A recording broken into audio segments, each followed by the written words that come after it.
At the core of the altercation was a debate that has plagued the ANC for years. Renewal versus resistance. Sir Ramaphosa has built his image on the promise of cleaning up the ANC, rooting out corruption and restoring trust in government. Fikile Mbalula, on the other hand, represents a faction within the party that feels alienated, criticized and even targeted by Ramaphosa's so-called renewal project. This NC meeting was supposed to be a routine session to finalize campaign strategy ahead of the upcoming local government elections, but it quickly devolved into a power play, exposing the ideological rift that's threatening to rip the ANC apart from within. As one attendee reportedly said, it wasn't just a disagreement, it was a war of words that hit at the very soul of the party. The tipping point came when Ramaphosa questioned Mbalula's recent public comments that seemed to contradict official party positions. Mbalula, never one to back down, accused the president of sidelining loyal members and using the NEC as a personal platform to push his political agenda. Voices rose, accusations flew, and then silence as Ramaphosa stood up visibly fuming and exited the room without another word. Witnesses described the scene as surreal and unprecedented. One NEC member who asked not to be named told this channel that the president's departure left a power vacuum in the room. People didn't know whether to follow him, support Mbalula, or try to salvage what was left of the meeting. They said the emotional fallout was instant. Some leaders tried to mediate, others looked genuinely shocked, and a few seemed to be plotting their next political move already. Mbalula is no stranger to controversy, and this latest incident only adds to his complex political identity. To his supporters, he's a bold truth-teller who's not afraid to challenge authority, even when that authority is the president. To his critics, he's a loose cannon with little regard for protocol or party unity.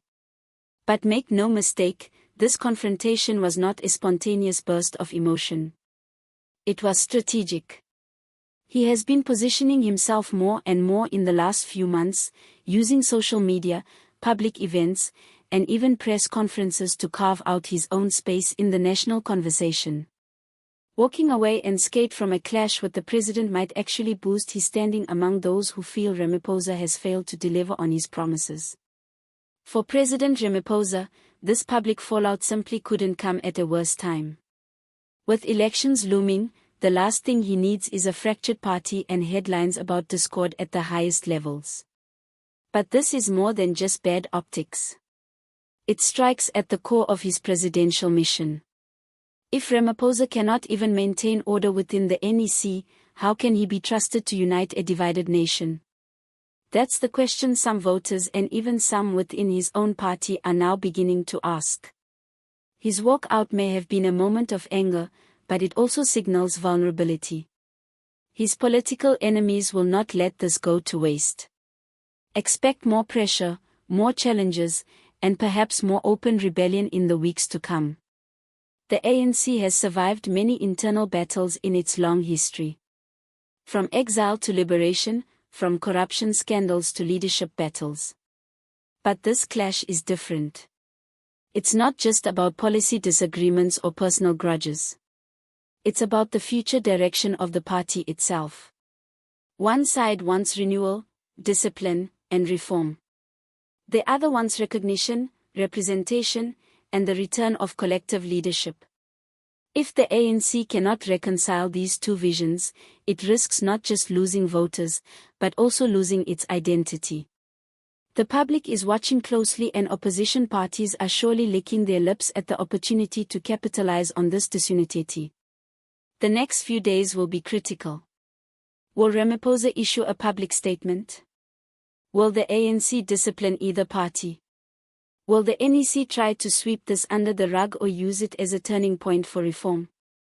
Insiders suggest an emergency meeting is already being planned behind closed doors to manage the crisis before it spirals further. This wasn't just about two men clashing in a boardroom. This was about power, about vision, and about the soul of a political movement that once liberated a nation but now finds itself in danger of fracturing under the weight of its contradictions. Ramaphosa walking out of that NEC meeting was a symbol of frustration, of broken communication, and perhaps of a leader who feels his message is no longer getting through. For Mbalula, it was a declaration that he won't be silenced, that the Secretary-General isn't just a ceremonial position, and that he's ready to play hardball. If you found this video insightful, don't forget to subscribe and hit the notification bell so you're the first to know when we drop our next political deep dive. Share your thoughts in the comments. Whose side are you on? Ramaphosa, let the debate begin.